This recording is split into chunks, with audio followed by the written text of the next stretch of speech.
Hello everyone and welcome to this Shark Guardians book presentation. My name is Gail Clarke and I am a writer, illustrator and storyteller for children. I've written these two books for Shark Guardians. The first one is called Sharks Are Ocean Guardians and the second one is called Jed's Big Adventure. Today I'm going to share the first story with you. Sharks Are Ocean Guardians. This book actually has a lot of facts in it, as the back blurb tells us. I'm going to show it to you now.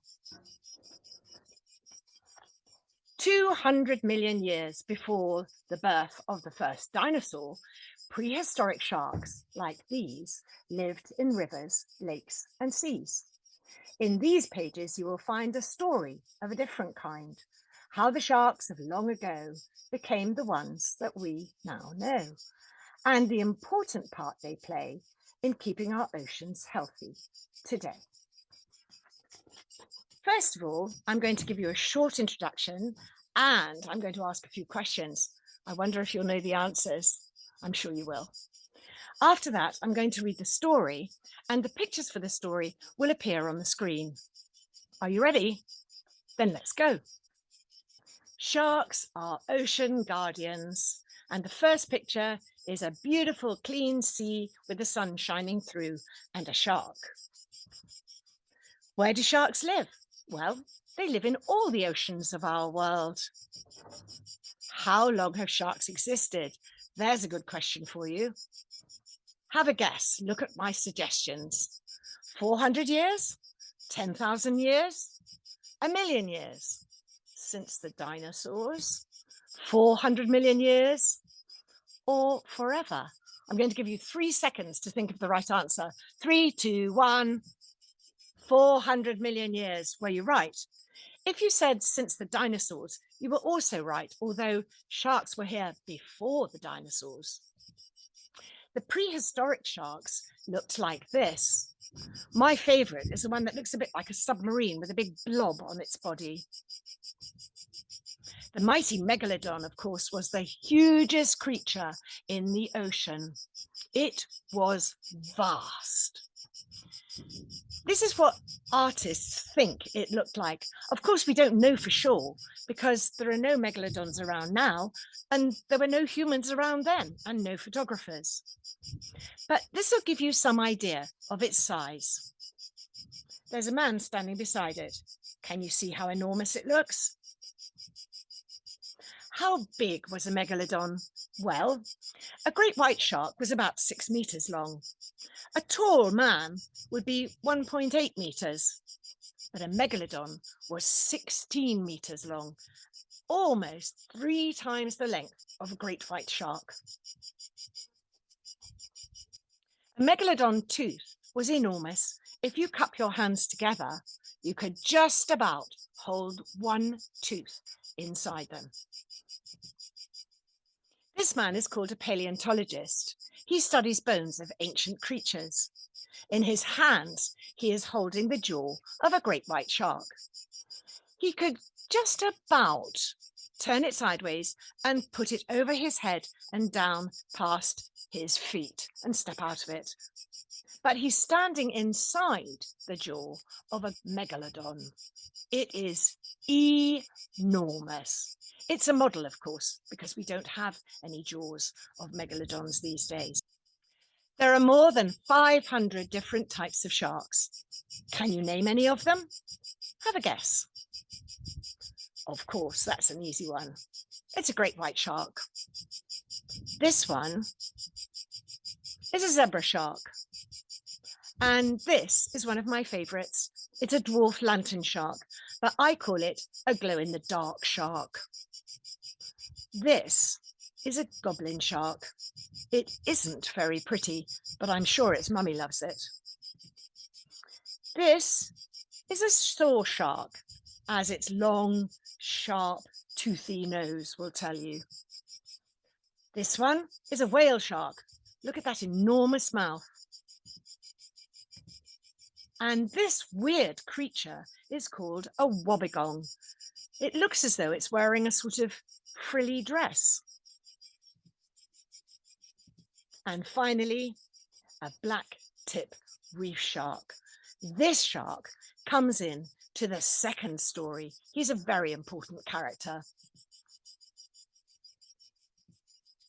Do we need sharks? Of course we do. The answer is yes, because sharks keep our oceans healthy. How do they do that? Well, some of their favorite foods are the old, the dead, and the sick. So who survives? The young, the fit, and the healthy.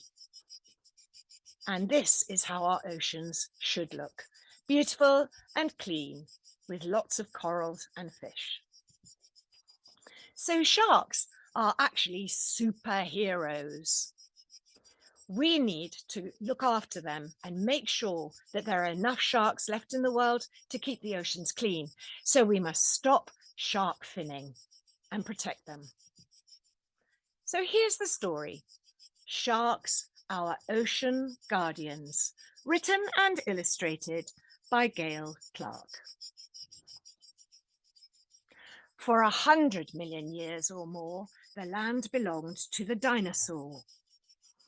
Dinosaurs lived for millions of years and left their bones as souvenirs.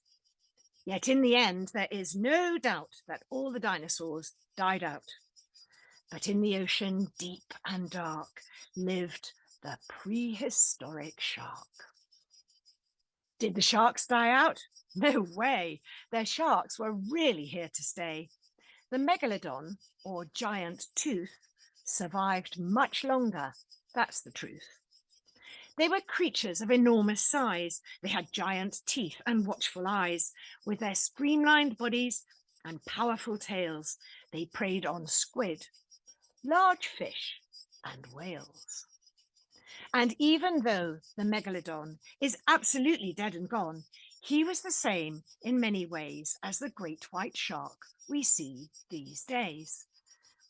In fact, it is quite true to say that all the sharks we see today have hardly changed, it now appears, for 140 million years. Today, there are more than 500 types. Some have spots, some have stripes. They come in many shapes and sizes, but the wonderful surprise is all sharks share some basic features, which makes them very special creatures.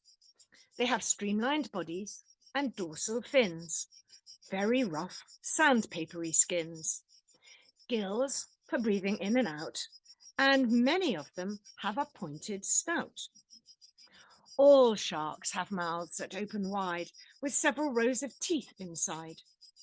When one falls out, it leaves a space, and another comes to take its place. And tiny paws help sharks to feel where to find a tasty meal. Shark record holders. I'm the largest. I can grow up to 16 meters long. I'm a whale shark. I'm the smallest. I'm never longer than 20 centimeters. I'm a dwarf lantern shark. I'm the fastest. I can swim at a speed of 80 kilometers per hour. I'm a mako shark. I am the weirdest. My snout has very sharp teeth. It looks like a saw. I am a saw shark. I'm a top predator. I'm only hunted by larger great white sharks and orcas. I am a great white shark. I'm the prettiest. When I was a baby, I looked like a zebra. Now I look like a leopard. I'm a zebra shark. I am the ugliest. I look prehistoric and my skin is quite transparent. I am a goblin shark. This is the ocean food chain. What do sharks eat? Let's explain. Let's look at the ocean feeding chain. The sun shines on plants, and so they very soon begin to grow. Tiny plankton, shrimps, and krill eat these plants and have their fill. Small fish swim by in a shoal and gobble up those creatures whole. Little fish, in turn, might be a hungry mackerel's lunch or tea. Mackerel are tuna's favourite fish and make a very tasty dish. Tuna and large fish make a treat for a very hungry shark to eat. Not much eats sharks, so they remain at the top of the ocean feeding chain. Since time began, sharks have been helping to keep our planet clean. Do you know how much sharks do to keep our ocean fresh and blue? Sharks mostly eat the old and slow. The weakest fish are first to go. In this way, the strong survive. Only the healthy stay alive. So it is quite true to say that sharks are guardians every day. But who guards the guardians? I'll tell you who. People like me and people like you. People like Don and people like Izzy. Shark guardians who keep very busy, touring the planet to show us all how we can guard the world's sharks right here and right now.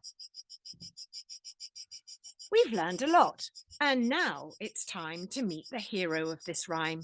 He's just been born on the ocean bed. He's Jed, a scalloped hammerhead. Mother hammerheads, it's true, don't nurse their young like most mums do. Each hammerhead is on its own to hunt and feed and live alone. Jed's eyes can see both far and wide. His mouth is on his underside. He's smart and quick at catching prey like squid, small fish, and even ray. Jed's an explorer. He wants to roam. He's not a shark to stay at home. He wants to cross the ocean wide and see what's on the other side. He wants to be a guardian too and find important things to do. Let's follow Jed and his guardian deeds and see where his adventure leads. And that is the end of the story. But if you want to know where Jed's adventure leads, you'll have to listen to the second story called Jed's Big Adventure. And I know that that's coming your way very soon. So that's all from me. Bye, everyone. Enjoy the stories.